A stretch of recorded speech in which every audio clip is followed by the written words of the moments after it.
Seberapapun kita yang hadir hari ini, kita percaya Tuhan ada di tengah-tengah kita. Mungkin banyak teman-teman kita yang hari ini belum sampai, atau mungkin mereka ada urusan lain, tapi kita percaya Tuhan akan terus menuntun mereka, dan di sampai depan kita boleh bersama-sama lagi ibadah di tempat ini. Mari kita berdoa terlebih dahulu. Bapa, kami sungguh mengucap syukur atas kasih setiamu bagi kami. Terima kasih atas penyertaan-Mu, atas anugerah-Mu yang besar bagi kami.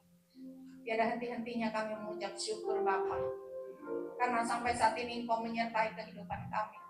Engkau ada dalam setiap hidup kami, bagi rumah tangga kami, bagi anak-anak kami, bagi keluarga kami, bagi orang tua kami. Terima kasih atas anugerah-Mu yang besar. Kami percaya Bapa, kalau sampai hari ini kami ada di tempat ini, bukan karena kuat dan gagah kami, bukan karena kehebatan kami Bapa, tapi karena Engkau mau ada kami di tempat ini hari ini untuk merayakan Syabat-Mu, hari perhentian-Mu Bapa. Kaulah Tuhan yang kami sembah. Baru kata Adonai Eloheinu melech haolam. Diberkatilah Engkau, Tuhan dan Raja kami, yang disembah Abraham, Ishak dan Yakub. Dan Tuhan itu yang kami sembah sampai hari ini. Dan kami mau taat, kami mau setia sampai Engkau memanggil kami. Terima kasih Bapa, berkati ibadah kami dari awal pertengahan hingga pada akhirnya Bapa, sehingga kami boleh semua menikmati sukacita yang besar yang Kau sediakan bagi kami. Untuk kami memuji, memuliakan Engkau. Ampunkan, kuduskan untuk setiap dosa dan pelanggaran kami yang tidak berkenan dari segala kehidupan kami, dari perkataan kami, pikiran kami, perbuatan kami Bapa. Ampunkan kami Bapa. Kami tahu kami tidak layak, tapi Kau melayakkan kami melalui darah Yesus yang menguduskan kami. Itu yang membuat kami mampu berdiri hari ini. Terima kasih, kami mengucap syukur atas anugerah-Mu yang besar bagi kehidupan kami. Dan kami mau taat dan setia sampai kami Engkau panggil pulang, dan Engkau mengatakan bahwa nama kami ada di sana. Terima kasih Bapa. Haleluya. Di dalam nama Yesus kami berdoa. Haleluya. Kami mau memuji Engkau Bapa, sebab Engkau Yesus yang sungguh baik bagi kami. Firman Tuhan, mari kita angkat pujian kita. Kita katakan, apapun yang terjadi dalam hidup ini, Tuhan akan tetap ada bagi kita, sebab Dia berfirman bagi kita.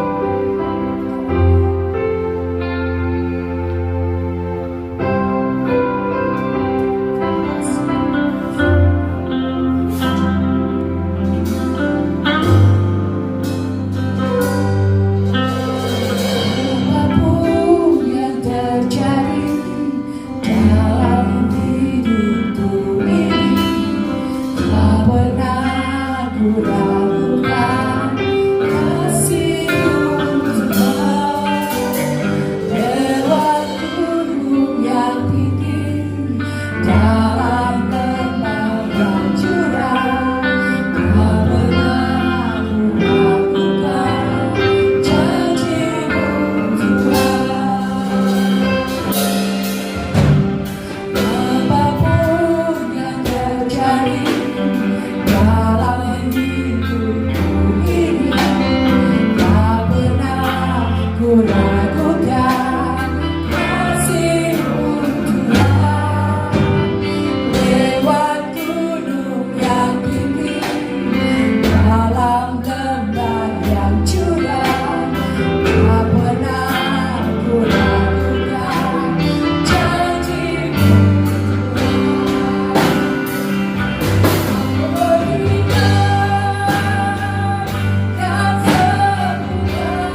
Sahabat Shalom, Baruch Hashem.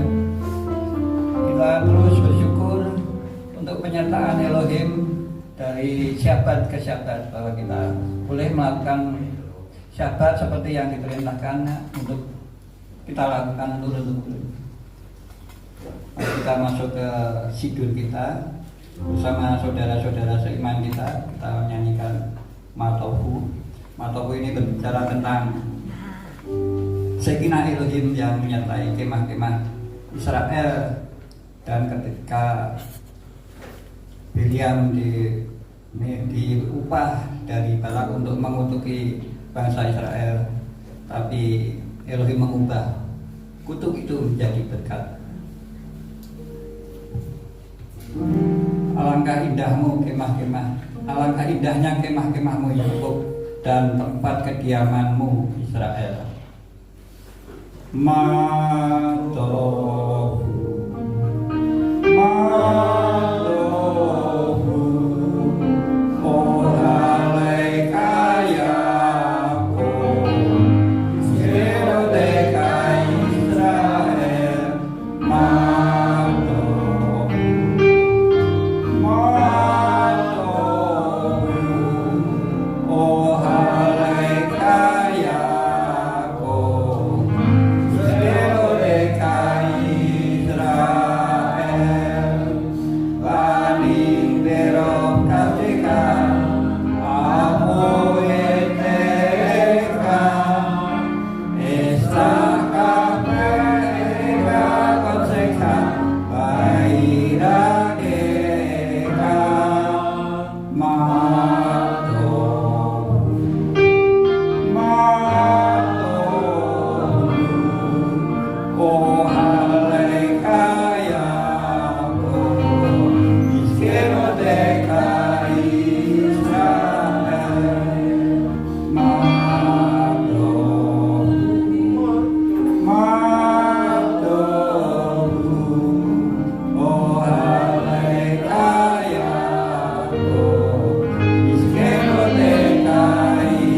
Setiamu yang besar, jawablah aku dalam kebenaran dan keselamatanmu.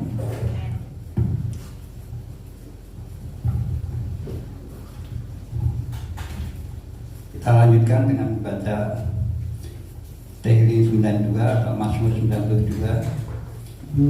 Kita baca bergantian dan ayat 13 berikutnya kita nyanyikan dalam bahasa Ibrani.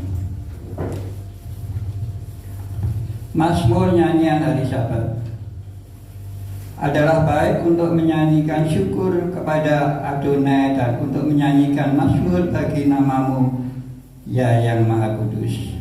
Untuk memberitakan kasih setiamu waktu pagi dan kesetiamu waktu malam. Dengan bunyi-bunyian 10 tali dan dengan gambus dengan iringan kecapi.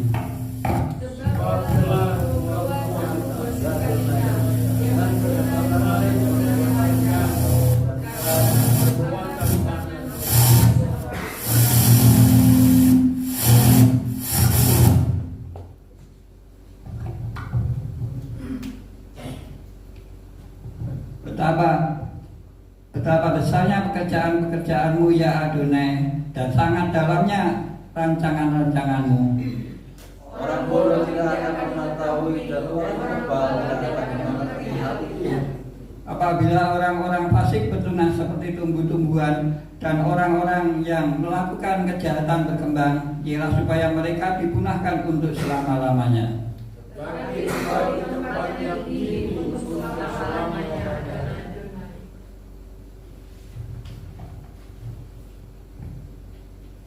Sebab sesungguhnya musuhmu, ya Adonai, sebab sesungguhnya musuhmu akan binasa, semua yang melakukan kejahatan akan dicerai-beraikan. Tetapi kau tinggalkan terus seperti rantai, aku tidak. Mataku memandang seteruku, telingaku mendengar perihal orang yang jahat yang bangkit melawan aku. Kita nyanyikan. Sakit kata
mereka yang ditanam di bait Adonai akan bertunas di belakang Elohim kita. Pada waktu tua mereka masih berbuah dan menjadi gemuk dan segar untuk memberitakan bahwa Adonai dan itu benar bahwa ia gunung batuku dan tidak ada kecurangan padanya.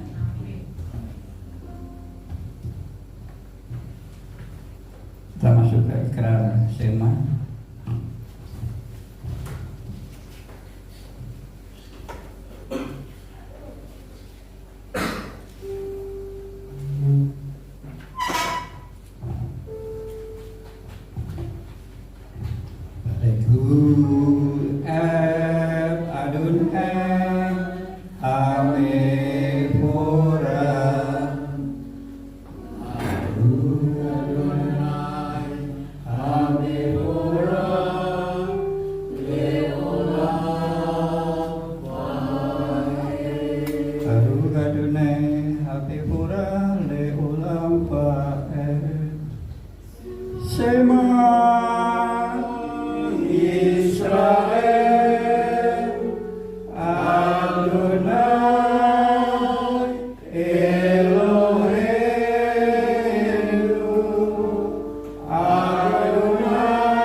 Pehayu Adiparim Haele Aseraki Mesaveka Hayom Alveka Desinangam Lepaneka Dedikata Tam Desiteka Lepeka Ulepeka Baterek Usapeka Ukumeka Usatam Leot Ayahika Pehayu Letataput Peneka Usatam Amisusateka Ubisareka Lima Adiskeru Fayasam et kolmisudai Fayadam kedosim Elohim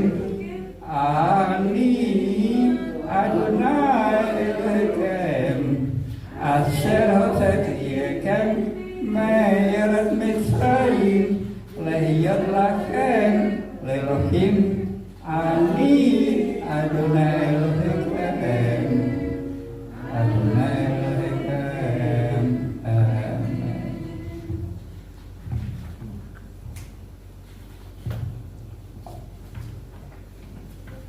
Kita berdoa untuk anak-anak kita.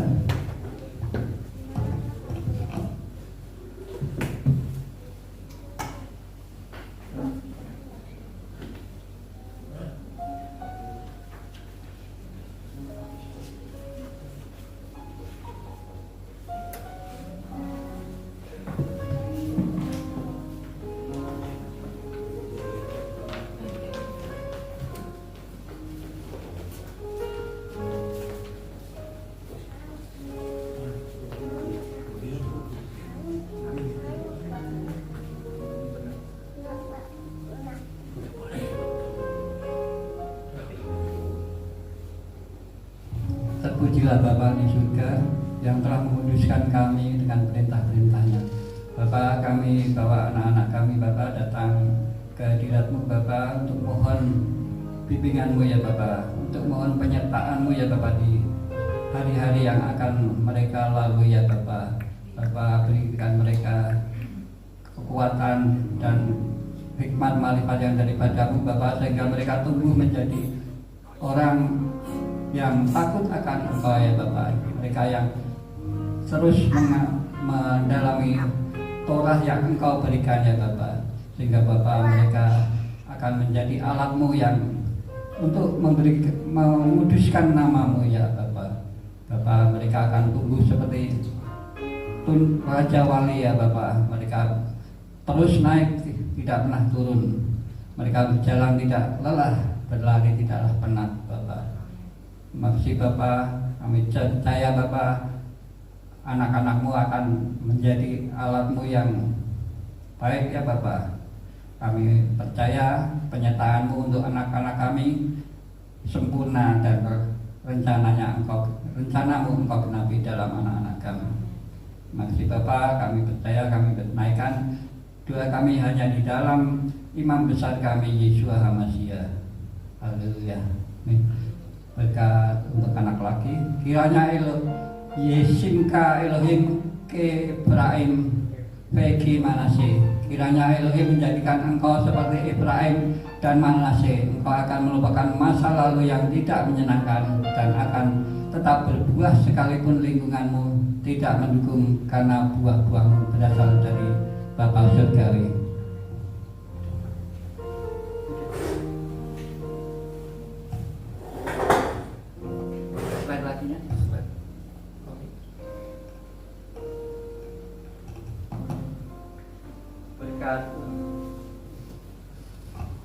Berkat untuk keduanya. Ye Pareka Adonai Bayis Mereka, Yair Adonai Panah Beleka Wiguneka, Bisa Adonai Panah Beleka Biasim Leka Shalom. Adonai memberkati engkau dan melindungi engkau. Adonai menyinari engkau dengan wajahnya dan memberi engkau kasih karunia.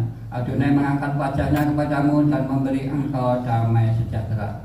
Kiranya langkah-langkah kehidupanmu terus dipimpin oleh Ruach HaKodes. Bisem Yeshua HaMashiach. Amin.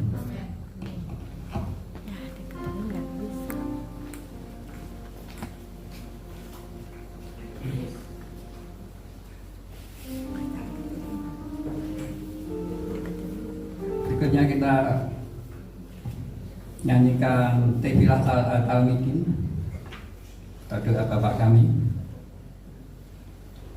Avinu Seba Samayim Yitkadesemka Taho Makuka Yaseresonka Kibasamayim Ken Paares Etleken Kukenu Ten Lanu Hayong Uslar Lanu Alhatenu Kimo Sesoki Kang Ananu Lakaden Lanu Avinu Seba Samayim Yitkadesemka Aho Makuka Yaseresonka Kibasamayim Ken Paares Etleken Kukenu Ten Lanu Hayong Uslar Lanu Alhatenu Kimo Sesokin Kang Anakmu Lakaten Lanu Hea Tapienu Lideni Sayong Kiim Kasienu Minhara Hileka Amalaka Pehapura Pehatipet Leome Olami Amin Kileka Amalaka Pehapura Pehatipet Leome Olami Amin Amin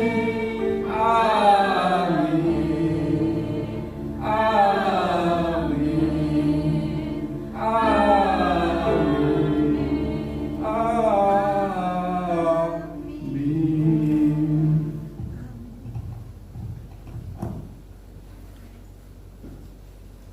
Berikutnya kita ke Alia pembacaan Torah.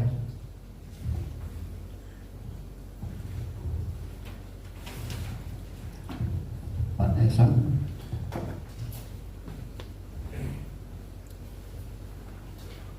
Mari kita naik ke Gunung Adonai, ke rumah Tuhan Yakub, supaya Ia mengajar kita tentang jalan-jalannya dan supaya kita berjalan menempuhnya, sebab dari Sion akan keluar Korah dan firman Adonai dari Yerusalem. Kimi Sion tese Torah, Kimi Sion tese Torah, udapat Adonai Yerusalem, Baru Senata Torah Leamoy Israel, Torah Leamoy Israel, itu satu. Dia yang memberkati leluhur kita Abraham, Ishak dan Yakub. Kiranya Dia memberkati Pak Neson yang telah datang untuk menghormati Tuhan dan Torah. Kiranya yang kudus diberkatilah Dia, memberkati dia dan keluarganya untuk mengirimkan berkat dan kemakmuran dalam segala pekerjaan tangannya.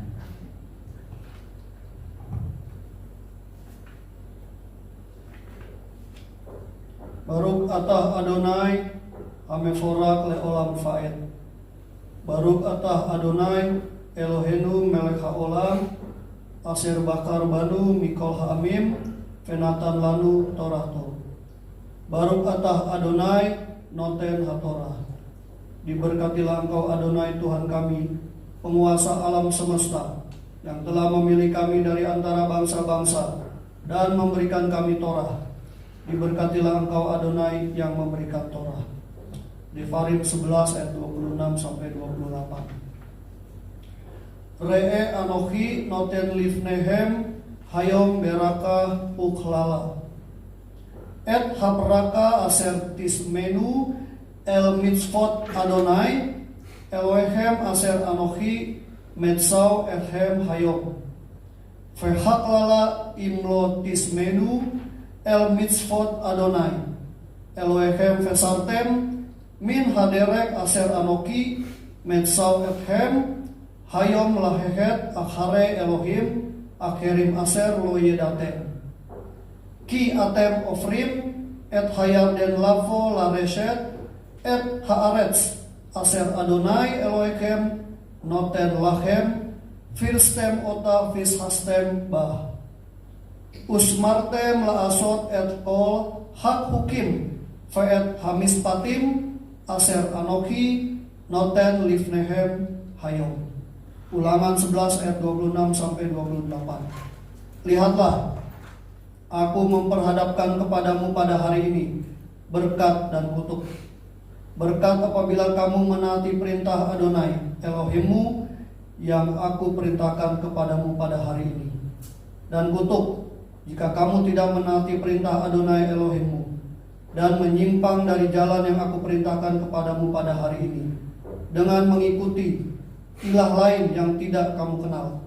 Sebab kamu ini akan menyeberangi Yordan untuk masuk dan memiliki negeri yang diberikan Adonai Elohimmu kepadamu, dan kamu akan memiliki dan mendiaminya. Dan kamu harus melakukan semua ketetapan dan peraturan yang aku sampaikan kepadamu pada hari ini. Baruch atah Adonai Eloheinu melech haolam aser natan lanu Torat emet vekaye olam nata betok hinu. Baruch atah Adonai noten hatorah. Diberkatilah Engkau Adonai Tuhan kami, Raja semesta alam, yang telah memberikan Torah yang benar kepada kami, yang memberikan hidup kekal di dalam diri kami. Diberkatilah Engkau Adonai yang telah memberikan Torah. Amin. Besod hatorah aser samuse lime bene Israel albi Adonai biat Mose. Dan inilah Torah yang diberikan kepada anak-anak Israel atas perintah Adonai melalui tangan Mose. Itu selesai, kita akhiri sekalian dengan ikrar persekutuan. Kita berdiri dan kita baca bersama-sama. Ikrar persekutuan. Dengan sukacita aku bersekutu dengan junjungan Yeshua Mashiach yang adalah jalan, kebenaran, dan kehidupan, sumber keselamatan kekal, seperti karang yang tetap melekat pada pokok anggur. Demikian aku tinggal dalam kasih-Nya dengan melakukan segala perintah-Nya. Aku ada seperti yang dikatakannya aku ada. Aku akan jadi seperti yang dikatakannya aku jadi. Kehidupan yang berbuah lebat bagi kemuliaannya. Firman Tuhan itu pelita bagi kasihku dan terang bagi jalanku. Ia tidak akan kembali dengan sia-sia. Ia akan berhasil dalam perintahnya. Langit dan bumi akan lenyap, tetapi janji Tuhan kekal selama-lamanya. Haleluya. Amin.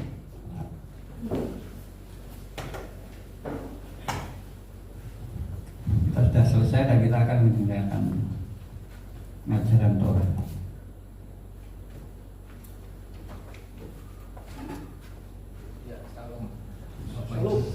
Sahabat Salom. Jadi walaupun teman-teman pada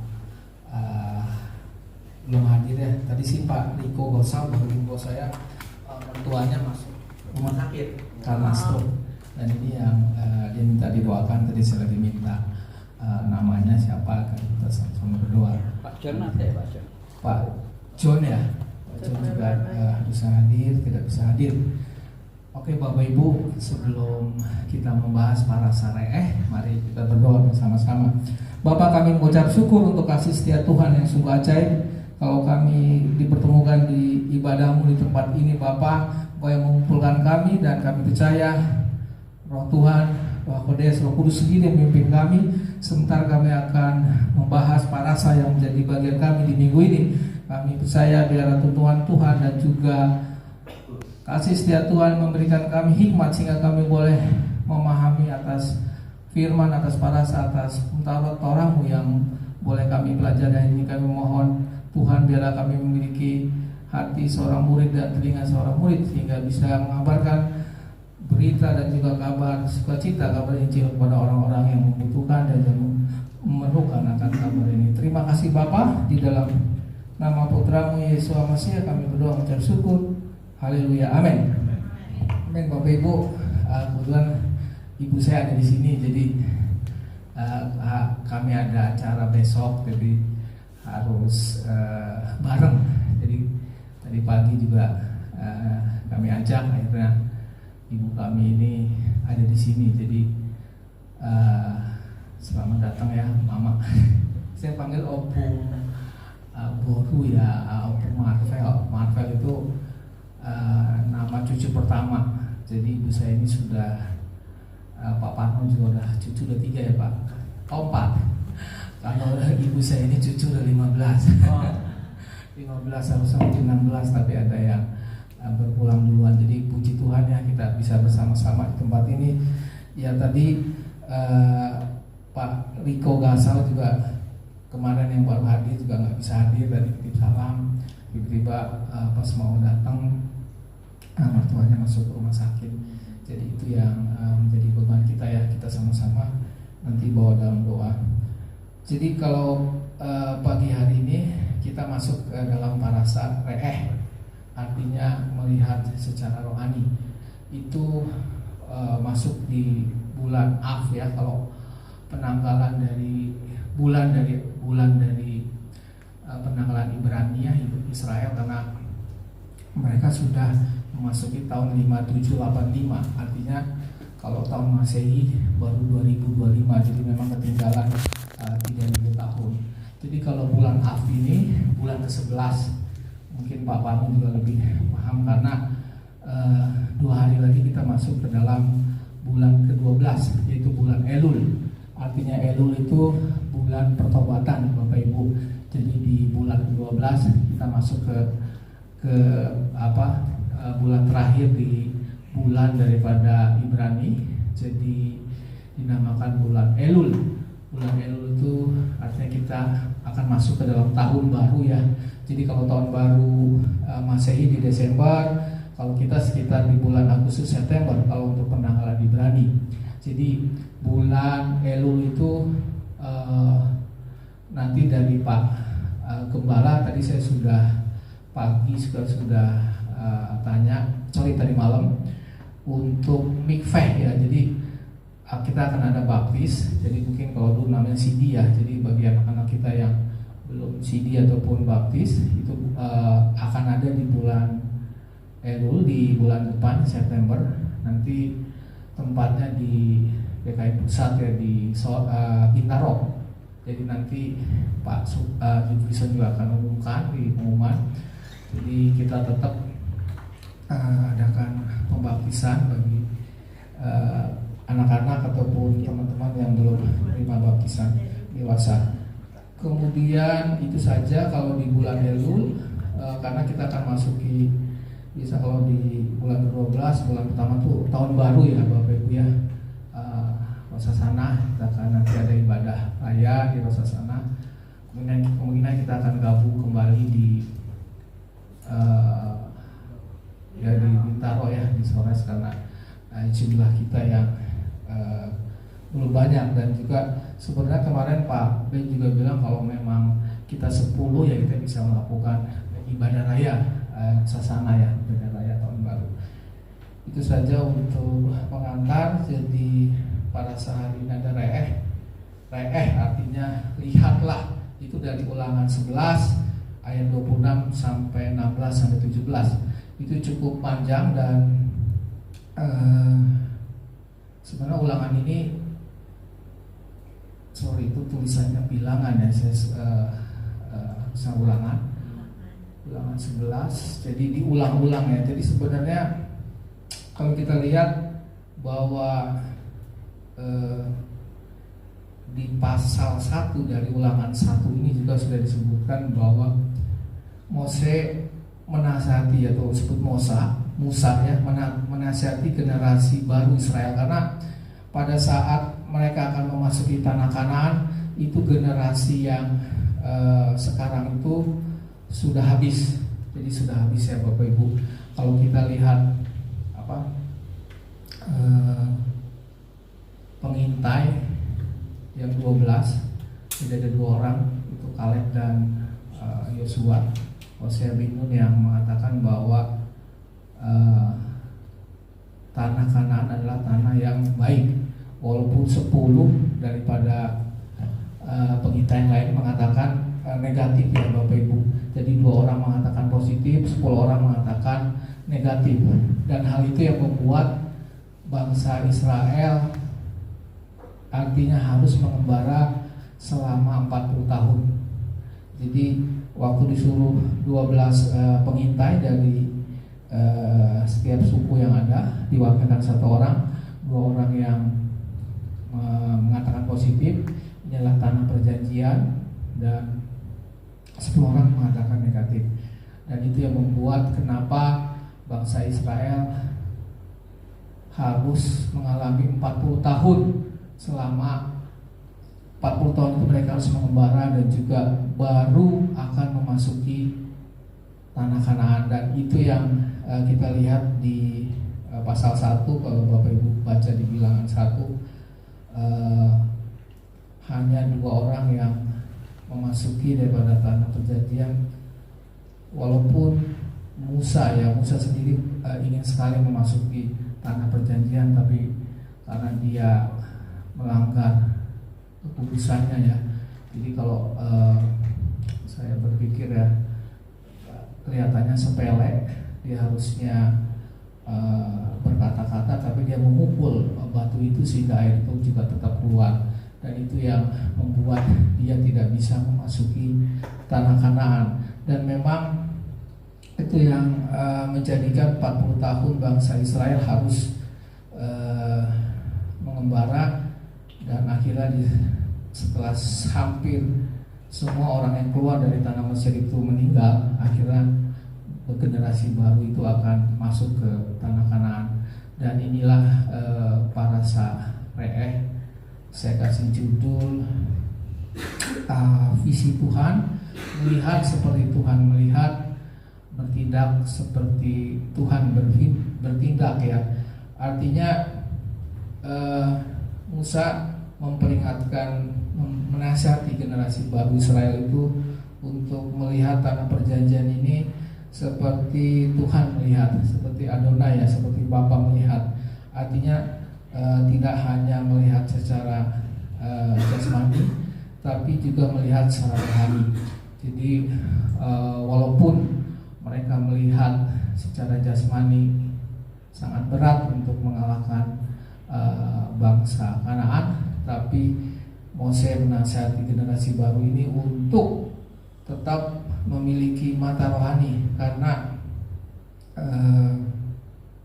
tanah perjanjian inilah tanah yang diberikan kepada bangsa Israel. Jadi kalau kita lihat sekarang mereka juga sudah menjadi satu negara, walaupun ya tadi ada satu bagian yang sebenarnya harusnya menjadi bagian mereka sehingga berkompromi, akhirnya ya bergejolak sampai sekarang. Jadi sebenarnya warisan itu sudah Bapa berikan kepada bangsa Israel, tapi ada satu daerah yang mereka juga kompromi, dan itu membuat sampai sekarang Bapak Ibu kayak duri ya, dalam lagi belum selesai juga Gaza yang ada di daerah Arab Israel. Jadi kalau saya bacakan kembali dari sudah dibacakan oleh Bang Nelson dari Bilangan 11. Nah ini saya akan bedah. Sorry ya, kenapa ditulisnya Bilangan ya? Saya salah ketik ya. Dari Ulangan 11 ayat 26 akan saya bacakan kembali. Ulangan 11 ayat 26. Lihatlah, aku memperhadapkan kepadamu pada hari ini berkat dan kutuk. Berkat apabila kamu mendengarkan perintah Tuhan Elohimmu yang kusampaikan kepadamu pada hari ini, dan kutuk jika kamu tidak mendengarkan perintah Tuhan Elohimmu dan menyimpang dari jalan yang kuperintahkan kepadamu pada hari ini dengan mengikuti ilah lain yang tidak kamu kenal. Jadi kalau kita lihat dari bahasa aslinya itu tadi disampaikan Bang Nelson, Re'eh, Anoki, Noten, Livnehem, Hayom, Barakah. Barakah ini artinya berkat ya Pak ya. Pak Parno, kalau yang terakhir itu kutuk yaitu ukelalah ya, ukelalah. Jadi lihatlah itu artinya dalam satu bahasa itu Re'eh, artinya dalam bentuk tunggal. Umat Israel mempunyai satu visi, artinya kenapa tidak dalam bentuk jamak tapi tunggal, karena ada maksud Bapak Ibu. Jadi Re'eh artinya lihatlah. Jadinya di sini dikatakan bahwa Musa menyuruh umat Israel untuk mempunyai satu visi, dan kemudian di sini dikatakan Anoki ya. Anoki itu juga dalam bentuk tunggal, Anoki. Jadi kalau saya lihat Musa, karena dia adalah pemimpin yang Tuhan taruhkan kepada bangsa Israel, bisa dikatakan Musa wakil daripada Tuhan. Jadi kalau kita lihat Anoki ini adalah bentuk tunggal. Jadi dia bukan merasa, dia menaruh dirinya sebagai wakil daripada Tuhan. Jadi lihatlah, aku memperhadapkan kepadamu pada hari ini berkat dan kutuk. Jadi ini yang disampaikan kepada bangsa Israel. Ada dua pilihan Bapak Ibu. Kalau kita sebutkan itu berkat dan kutuk. Jadi tidak ada pilihan ketiga ya, artinya setengah berkat setengah kutuk. Jadi cuma dua. Tuhan memperhadapkan kita berkat dan kutuk. Jadi kalau kita lihat di sini bahwa pilihan itu ada di kita masing-masing Bapak Ibu. Jadi pilihan itu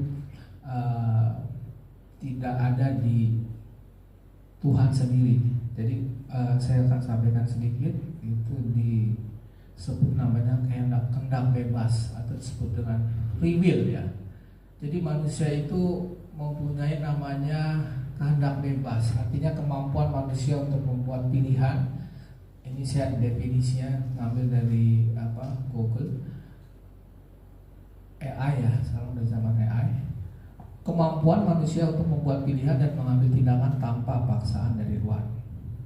Jadi kenapa ada free will ini? Memang kalau saya terusin lagi bahwa kehendak bebas itu karunia dari Tuhan, bukan sesuatu yang dimiliki manusia sejak awal. Jadi memang kehendak bebas itu free will, kita bisa memilih baik maupun jahat, itu memang bukan berasal dari manusia, tapi Tuhan yang memberikan.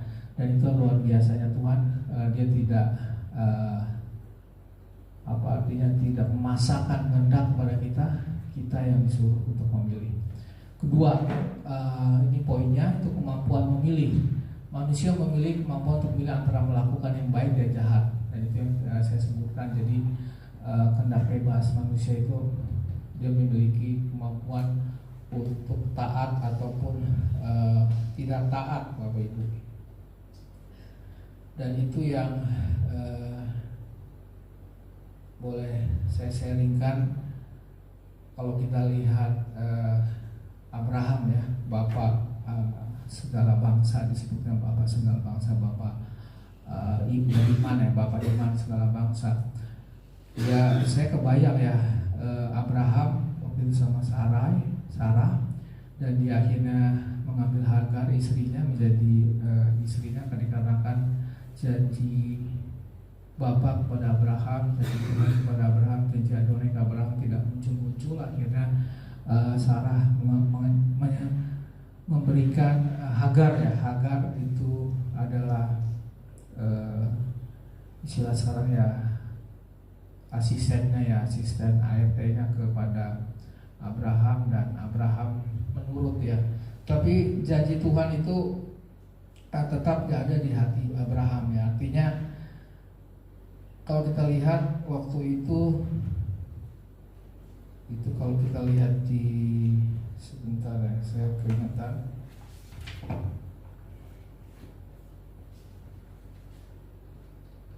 Kalau kita lihat di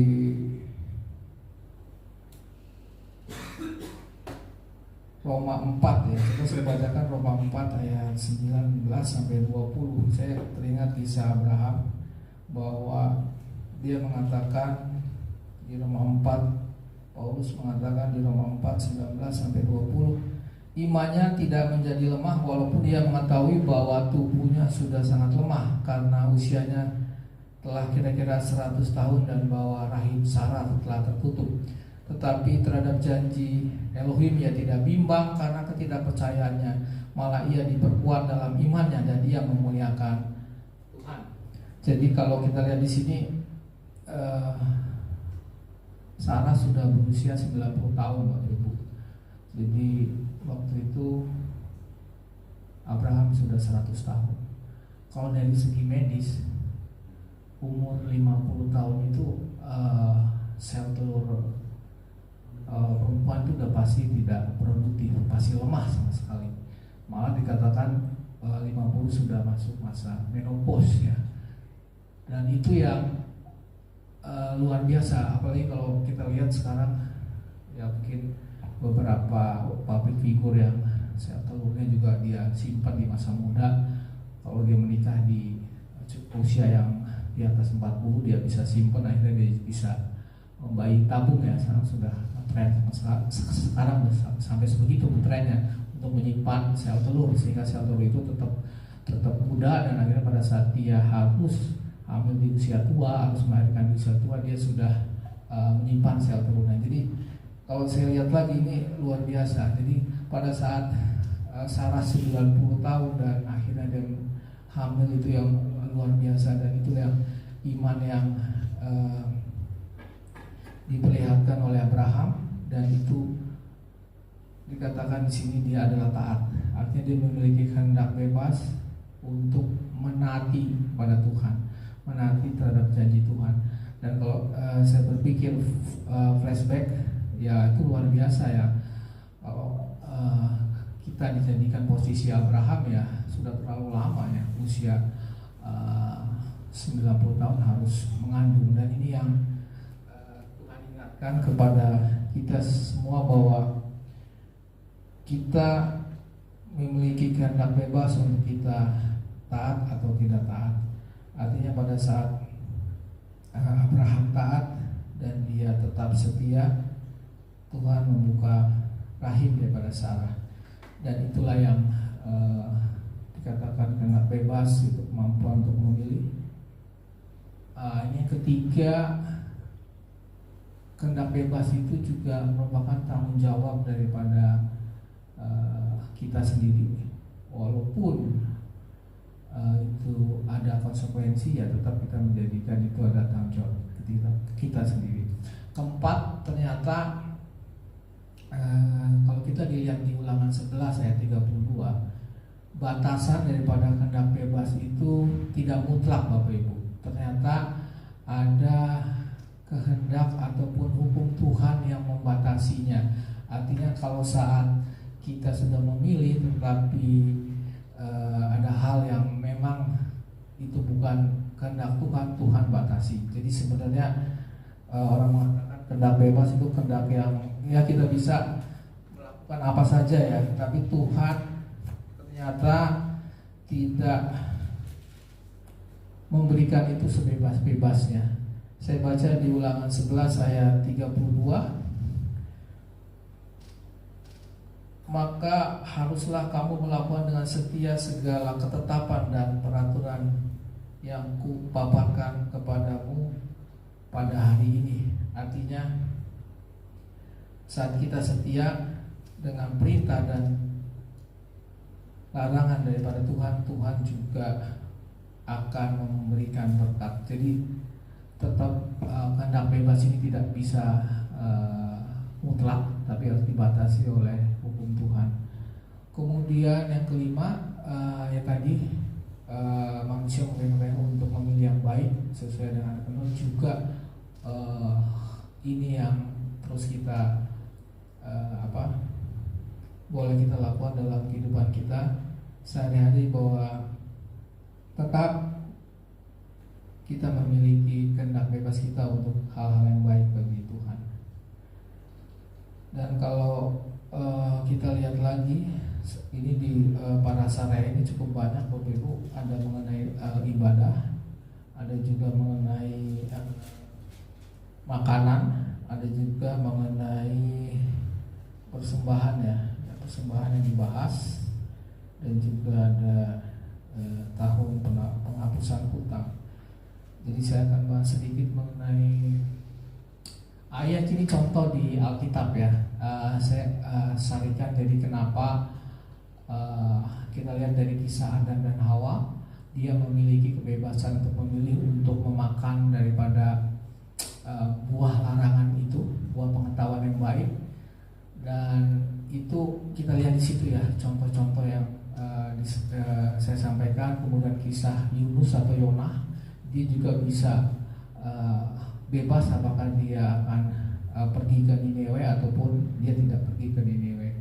Dan juga Tuhan kita Yesus Kristus juga, dia memilih pada saat di Getsemani, dia bisa memilih, tapi dia memilih kehendak Bapa ya.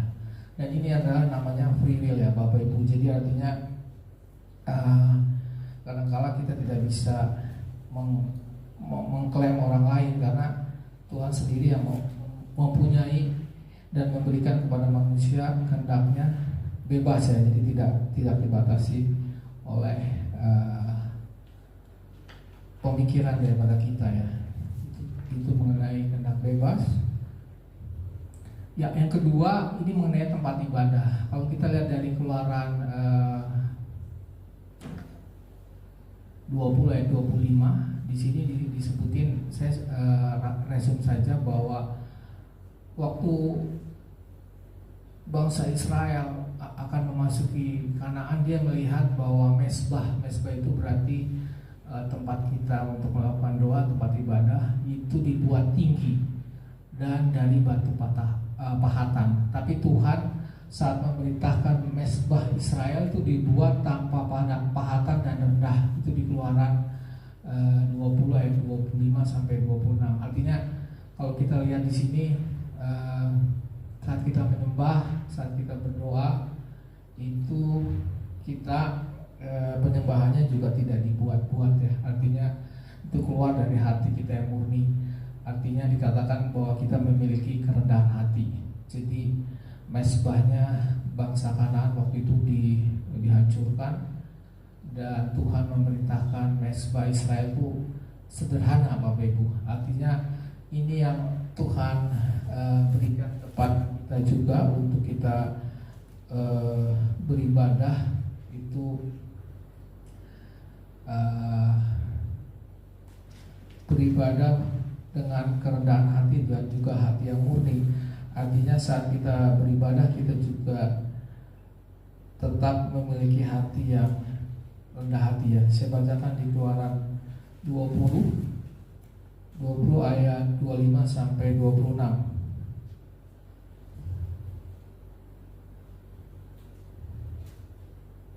Tetapi jika engkau membuat bagiku mesbah dari batu, maka jangan engkau mendirikannya dari batu pahatan, sebab apabila engkau mengerjakannya dengan beliung, maka engkau melanggar kekudusannya.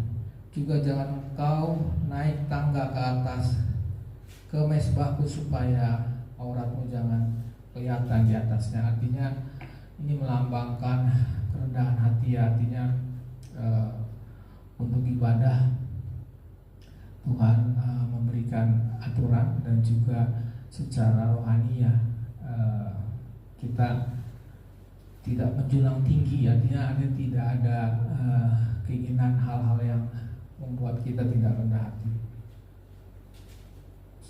Ini mungkin slide bisa bantu. Oke, ya. Ini sama, Tuhan menetapkan satu tempat agar namanya menetap. Jadi di Ulangan 12 ayat 11, Tuhan sudah menetapkan satu tempat agar namanya menetap. Dan ini melambangkan kepada Yerusalem. Itu saya baca di Ulangan 12 ayat 11.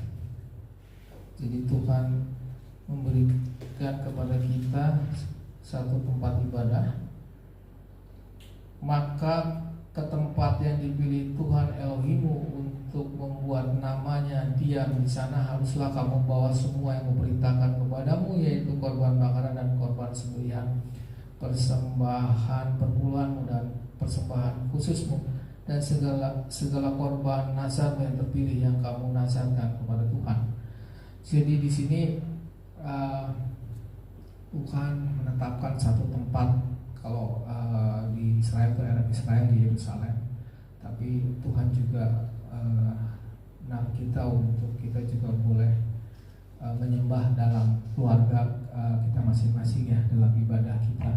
Jadi artinya ibadah harian, ibadah keluarga itu sangat sangat penting di keluarga kita masing-masing. Kalau tadi di sini ada jubah doa ya, mungkin ibu saya juga kaget menggunakan jubah, tapi ini jubah doa disebut talit, untuk kita juga bisa berdoa secara pribadi. Jadi kalau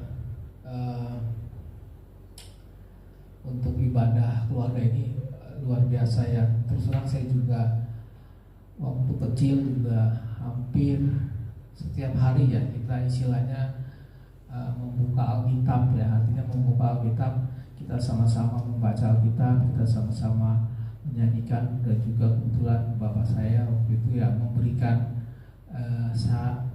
intisari dari pembacaan Alkitab harian. Jadi ini membuat terpola sih sebenarnya, walaupun terus terang saya juga anak-anak sekarang sudah pulang malam segala macam. Sebenarnya itu yang menjadikan kita boleh mengembalikan lagi Bapak Ibu, apalagi kalau di RF ya, di RF sebenarnya RF Sahabat itu di Jumat sore kita juga bisa sama-sama berdoa, sama-sama membaca firman, dan itu yang sudah Tuhan perintahkan juga sejak bangsa Israel itu ada. Jadi artinya Tuhan menetapkan satu tempat, itu artinya Tuhan memberikan kita mandat bahwa kita memiliki rumah, memiliki keluarga, dan Tuhan menginginkan kita juga menyembah dalam keseharian kita. Jadi itu saya coba sarikan bahwa untuk cara ibadah juga Tuhan sudah berikan di zaman waktu bangsa Israel belum memasuki tanah Kanaan. Oke, nah ini agak teknis ya. Jadi memakan darah ya, sebenarnya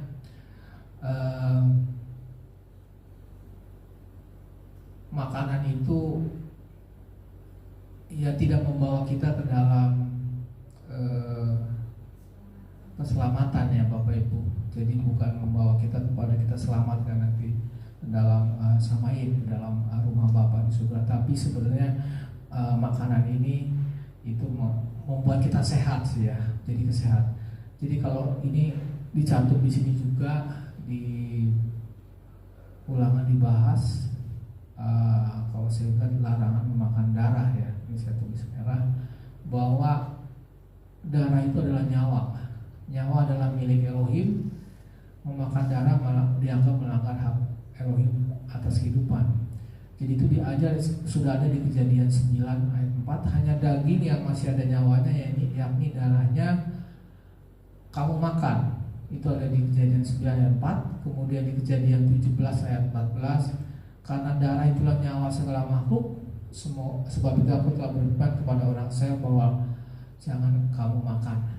Dan di Ulangan 12 juga dikatakan hanya darahnya janganlah kau makan. Jadi kalau bicara darah, ya Ibu, kalau kita sakit pasti diperiksa darahnya ya. Jadi pasti kalau periksa darah itu ada kandungan kolesterol, ada kandungan asam urat, ada kandungan leukosit. Kalau leukositnya tinggi berarti bakteri kita dalam tubuh juga tinggi. Kemudian ada limfosit, ada monosit, jadi beberapa parameter darah yang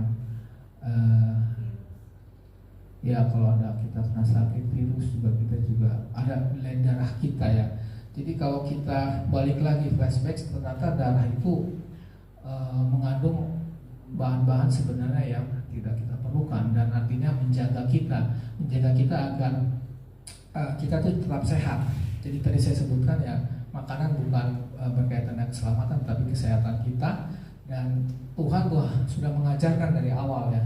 Dan ini memang agak berat kalau dulu saya juga terus terang ya, apalagi orang Batak juga kadang-kadang juga mencampurkan darah, dan itu yang apa namanya Pak?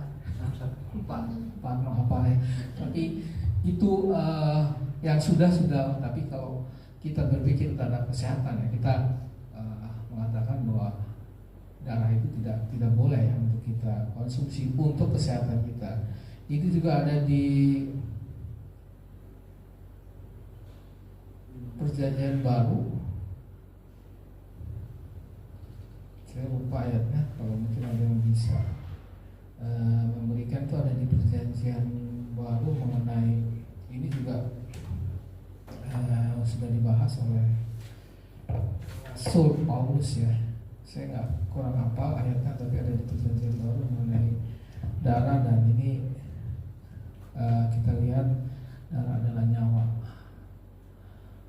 Ya, di Kisah Rasul 15 sampai 29 di sini disebutkan, tetapi tentang bangsa-bangsa lain yang telah menjadi percaya supaya kami tuliskan keputusan-keputusan kami, yaitu mereka harus menjauhkan diri dari makanan yang dipersembahkan kepada berhala, dari darah, dari daging binatang yang mati dicekik, dan dari percabulan.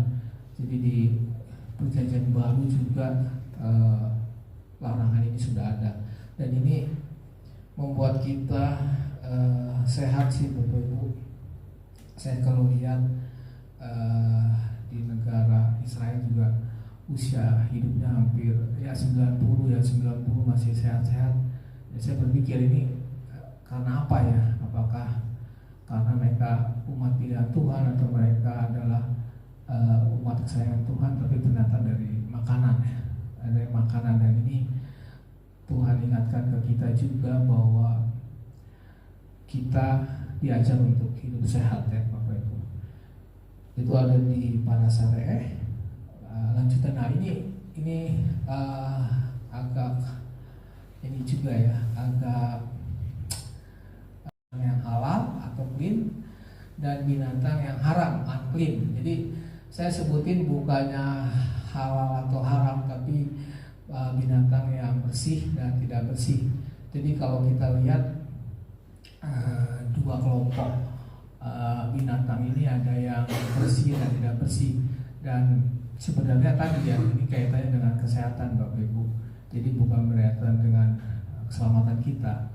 Kalau kita makan makanan yang binatang yang tidak bersih, kita tidak selamat, bukan, tetapi ini untuk kesehatan kita. Jadi ini saya gambarkan ada dua kelompok, binatang yang bersih dan binatang yang tidak bersih. Nah, ini yang disebut binatang yang tidak bersih. Ini ada unta, kelinci, ini juga disebutin yang jelas babi hutan. Mereka tetap memamah biak, bisa melahirkan, tadi tidak memiliki kuku yang terbelah sempurna. Jadi kalau kita lihat, saya pelajari ya, kenapa binatang-binatang ini sebaiknya tidak kita makan? Karena di pencernaannya dia cuma satu lambung. Jadi kalau kita lihat sapi itu ada 4 lambung, dia memakan makanannya dan mengolah makanannya di 4 lambung, sedangkan binatang-binatang ini hanya mengolah di 1 lambung. Dan itu yang secara kesehatan daripada hewan, sebenarnya makanan yang dia makan itu belum diolah dengan sempurna, dan itu berpengaruh pada tubuh daripada hewan tersebut. Jadi kalau dari segi rasa ya mungkin kita sudah merasakan ya makanan ini enak ya, tapi kalau dari segi kesehatan ya Tuhan ingatkan kembali ya bahwa ada binatang yang unclean, ada binatang yang sebenarnya dia punya tugas khusus untuk membersihkan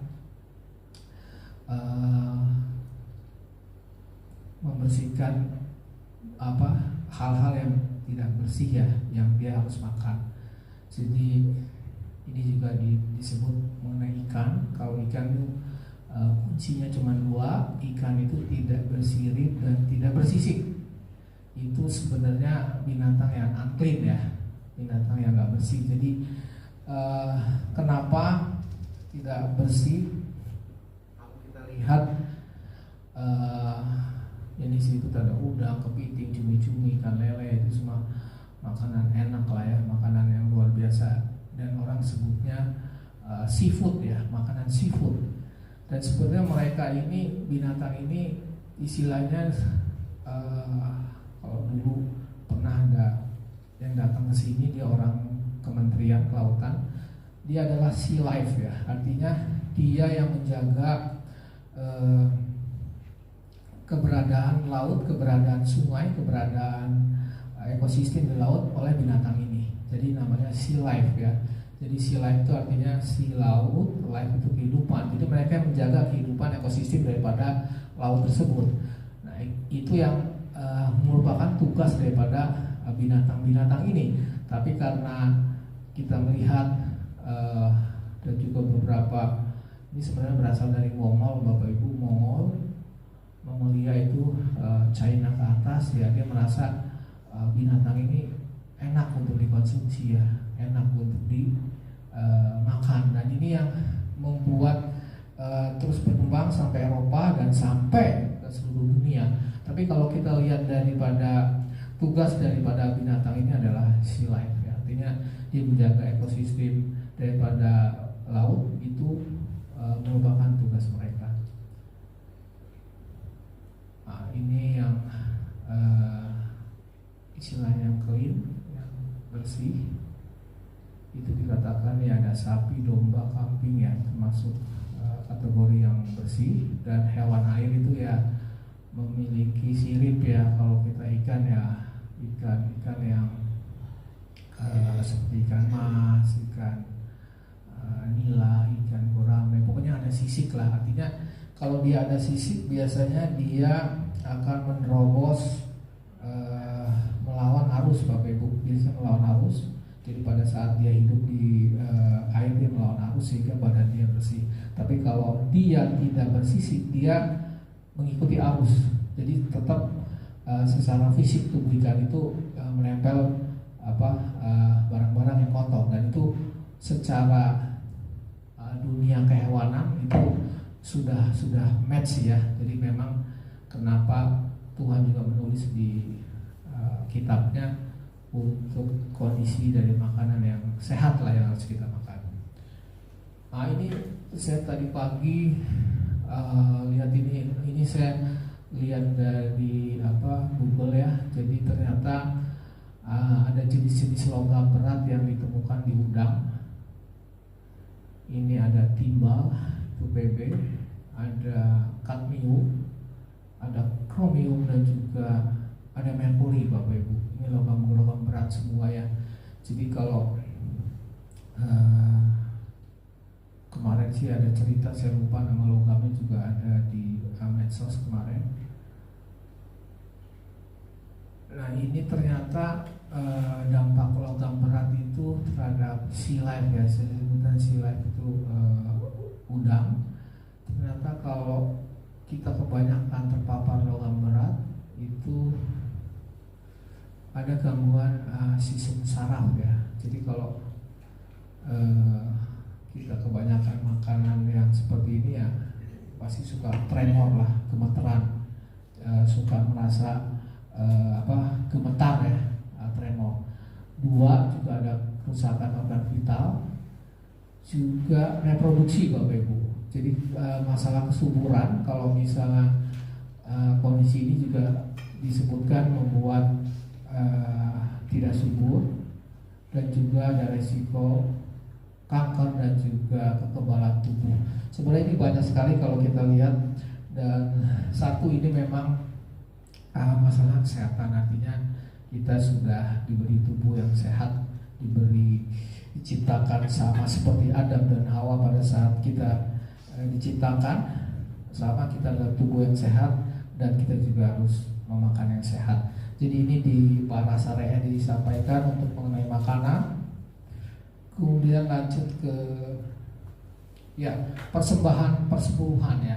Jadi kalau persembahan persepuluhan ini sudah kita alami di gereja sebelumnya ya. Jadi sebenarnya persepuluhan ini kalau dikatakan ya ibadah ya, bagian dari ibadah.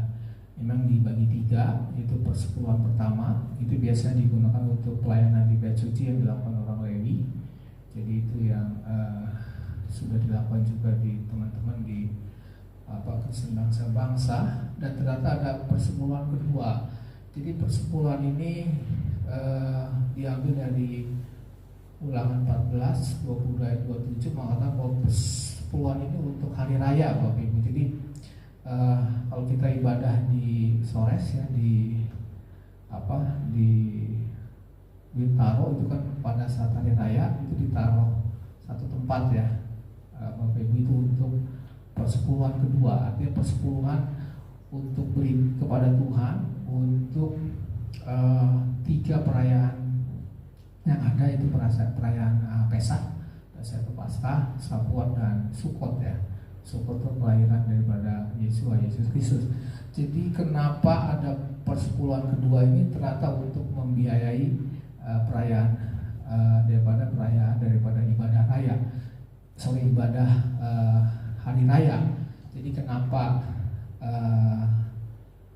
kalau kita lihat di ibadah yang kita belum, tapi kita boleh lakukan kalau saat kita ibadah raya, memang ada tempat untuk kita memberikan perpuluhan, artinya untuk mensupport secara biaya untuk perayaan ibadah raya seperti Pesach, Sapuat dan Sukot.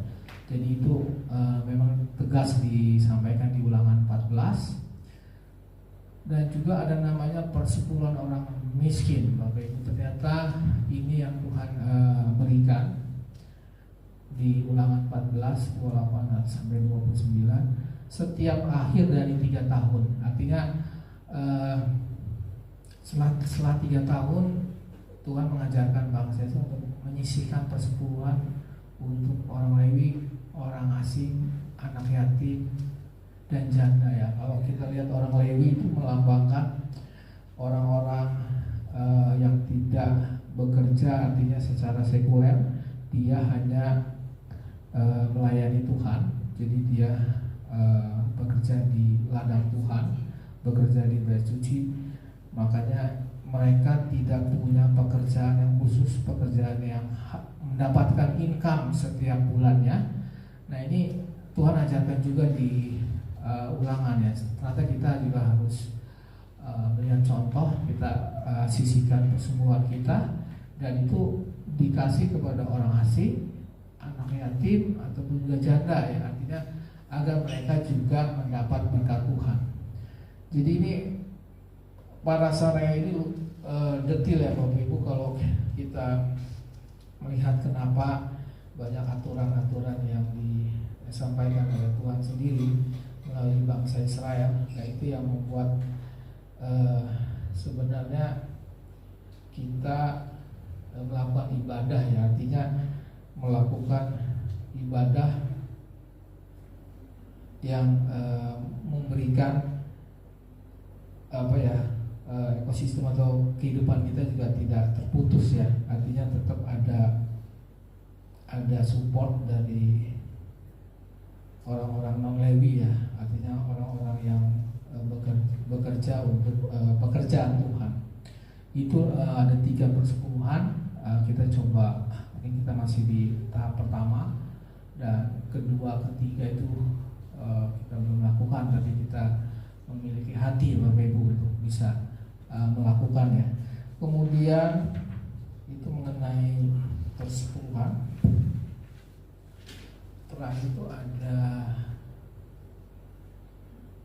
ya, itu namanya data rumah kedulah ya, itu di Ulangan 12-6 persembahan hasil pertama sulung itu sebesar 2-3% ya. Bunyi hasil pertama. Kemarin saya rekonfirm, saya dengar YouTube dari Pak Ben juga, ternyata 2-3% ini karena dulu kita pernah berpikir kalau pertama kali bekerja itu hasil pekerjaan kita dipersembahkan semua 100%. Ternyata tidak Bapak Ibu. Jadi hitungannya sekitar 2-3%. Artinya kita pasti memerlukan biaya ya untuk kehidupan kita, tapi Tuhan memberikan aturan itu persembahan hasil pertama kita, yaitu terumah idola itu sebesar 2-3%. Jadi sebenarnya teman-teman juga yang di non Nasrani ya, teman-teman kita juga untuk sedekah juga sebenarnya mengarah kepada hal-hal seperti ini ya. Jadi angka-angkanya Tuhan sudah taruh di Ulangan. Jadi sebenarnya bangsa Israel dan kita yang dientenkan pada bangsa Israel, bangsa-bangsa sudah ada aturan main Bapak Ibu. Jadi sebenarnya kita yang pertama dan teman-teman yang lainnya mengikuti. Itu mengenai perpuluhan. Jadi artinya perpuluhan juga merupakan ibadah, bagian dari ibadah ya, Tuhan ingatkan kembali. Kemudian juga ada not yang harus disampaikan, yaitu ini sih mengenai hasil pertanian ya. Artinya hasil pertanian itu disebutkan ada namanya perpuluhan pertama itu Maaser Rishon, dan perpuluhan kedua Maaser Seni. Keduanya berjumlah 19 tahun. Jadi perpuluhan pertama 10%, perpuluhan kedua 9% dari hasil pertanian. Artinya itu yang Tuhan ajarkan pada saat perpuluhan itu diambil dari pertanian, dan itu akhirnya dibawa ke Yerusalem untuk sama-sama dinikmati. Itu mengenai perpuluhan. Kemudian ya, satu kesimpulan. Jadi Bapak Ibu, kalau kita lihat raya ini artinya cuman 2, yaitu berkat dan kutuk. Nanti mungkin kita bisa dalami sendiri, kita membaca bilangan ini. Satu, saya simpulkan bahwa ketaatan itu membawa berkat. Artinya tidak ada kunci yang lain bahwa kita akan mendapat berkat secara kelimpahan. Itu kita hanya taat Bapak Ibu. Artinya di sini dikatakan berkat adalah buah dari ketaatan terhadap perintah Tuhan yang memungkinkan seorang hidup subur, berkembang dan mendapatkan kehidupan baik. Artinya kalau kita taat atas perintah yang Tuhan berikan, kita tidak usah khawatir. Artinya kita tidak perlu merasa khawatir kalau kita akan kekurangan Bapak Ibu, akan tidak memiliki kemampuan secara berkat. Jadi kuncinya cuma satu, kita taat.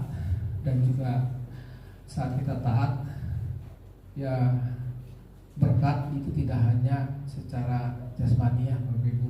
Berkat juga bisa juga kesehatan, berkat juga bisa keturunan yang baik dari kita, berkat juga bisa juga hal-hal yang baik datang kepada kita. dan itu yang disampaikan di para syariah. Artinya kita tinggal memilih dan Tuhan sudah katakan bahwa itu kehendak bebas kita ya, free will kita. Tapi satu, walaupun dikatakan ya kadang-kadang kita melihat jalan ke depan itu kayaknya berat ya, kayaknya kerikil ya, tapi saat kita sudah lewati kerikil itu kita sudah mendapatkan jalan yang mulus ya. Artinya memang kadang kalau kita taat, kadang banyak hal yang harus kita lalui ya, kita berjuang, banyak hal yang memang tidak indah di depan Bapak Ibu. Tapi satu, janji Tuhan saat kita taat pasti kita akan mendapatkan berkat. Itu yang menjadi kesimpulan dari para syariah. Dan kedua, ya tadi, kalau kita tidak taat itu membawa kutuk, artinya lawan daripada berkat. Jadi tidak ada pilihan lain Bapak Ibu, kita harus memilih berkat ya. Artinya kita harus taat, kita harus melihat bahwa ketaatan itu yang membuat kita memiliki berkat dari Tuhan. Bukan berarti berkat itu secara jasmani, secara keuangan, secara hal yang dilihat secara jasmani, tapi berkat itu juga kepada hal-hal yang lain Bapak Ibu. Berkat untuk menikmati, artinya kita masih diberi umur panjang, apalagi Bapak Ibu yang sudah senior ya, tetap memiliki kesehatan yang prima, itu yang jadi luar biasa, yang mendapatkan berkat daripada Tuhan. Itu saja yang bisa saya sampaikan. Biarlah Tuhan yang memberikan penambahan dan juga Roh Kodes, Roh Kudus yang memberikan kita terus pendalaman terhadap Taurat dan firman Tuhan. Amin. Mari kita berdoa. Bapa, kami mengucap syukur, terima kasih atas kasih setiamu. Kau terus bukakan hal-hal yang tertutup, tembok-tembok yang tertutup atas firman Tuhan, dan kami hanya mengandalkan Tuhan untuk kami boleh terus bertekun dan terus mempelajari firman-Mu sehingga kami diberi kemenangan, kami diberi berkat, kami diberi kemudahan, kami diberi hal-hal yang baik, karena kami menaati dan juga memiliki hati yang taat, hati seorang murid, hati yang selalu mengingat akan firman dan juga perintah. Terima kasih Bapa, Kau yang memberikan kami hari depan yang baik, karena janji Tuhan tidak pernah tidak baik atas hidup kami, bahwa rancangan yang Kau berikan adalah rancangan yang penuh dengan masa depan, dan kami melihat bahwa Tuhan tidak pernah meninggalkan kami. Terima kasih Bapa, terpujilah nama-Mu, di dalam nama Putra-Mu Yesus Masihi kami berdoa. Amin.